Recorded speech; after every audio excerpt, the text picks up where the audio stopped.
হ্যাঁ, শুরু।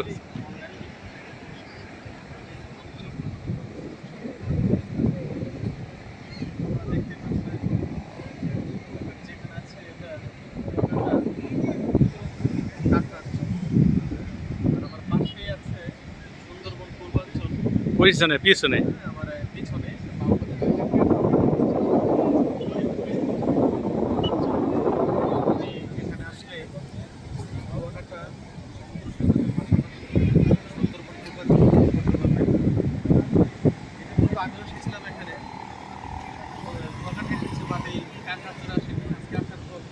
এই জায়গাটা সম্পর্কে আমার ধারণাটা চেঞ্জ হয়ে গেছে।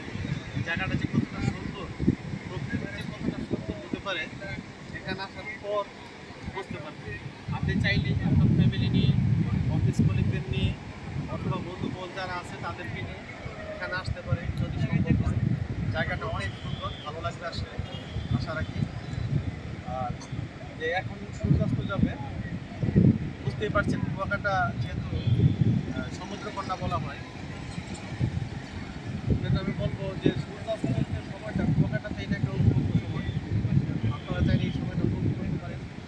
আমার পিছনে দেখতে পাচ্ছেন এবং সূর্যাস্ত যাবে এখন, অনেক ভালো লাগার মতো একটা সময়। তো আজকে আর কথা বাড়াবো না, আজকে পর্যন্তই। আশা রাখবো সকলেই আসবেন যাদের সম্ভব হয় এখানে এসে উপভোগ করবেন। ধন্যবাদ সবাইকে পাশে থাকার জন্য। আল্লাহ হাফিজ।